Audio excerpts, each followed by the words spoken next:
So guys, nandito ako ngayon sa Bor, Dubai. Abra. So ito yung karugtong ng creek. And kita nyo sila tuwing Sunday.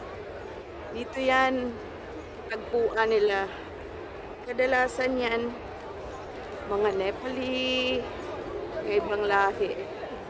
Kung may luneta sa atin, meron ding luneta dito para sa mga Nepali. Pakistani. So yun, dyan sila nagkikita, nag-date, pamilya, namamasyal. So ako, tamang walking.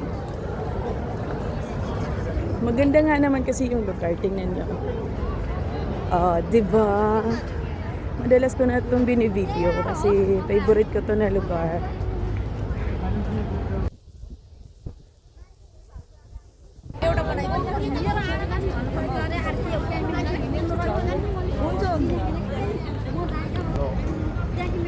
Yan. Kailangan ko lang pagpapawisan. Parang nabuburo na ako sa kwarto. Kaya back to track tayo. Pala yung Old Dubai.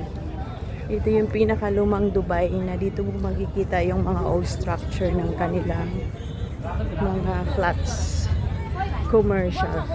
At ito yung dito nabandaan yung mga dock cruise.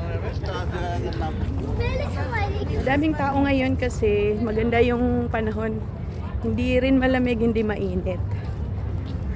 So season ngayon ang transition ng winter to summer. Tanya yan.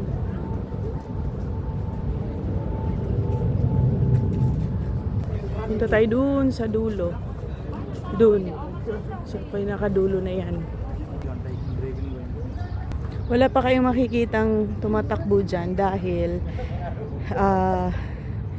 ano ngayon, Ramadan. So after iftar or during iftar time, yan, dyan sila mag-uumpisa.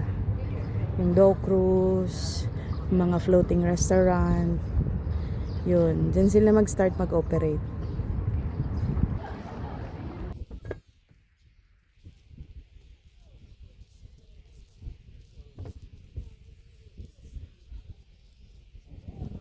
So yan, nandito na ako sa dulo.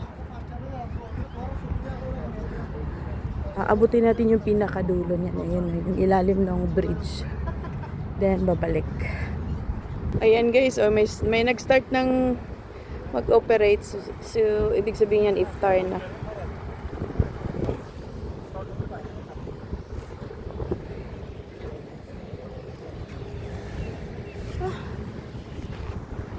Siguro galing yan sila nag-fishing. No? Kasi may mga bit-bit na fishing rod eh. So ito na, babalik na ako. So yun, doon ako nang lalakad. Pabalik.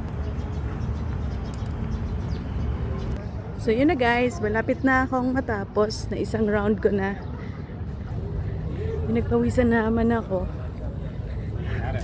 Siguro pwede na to bukas ulit.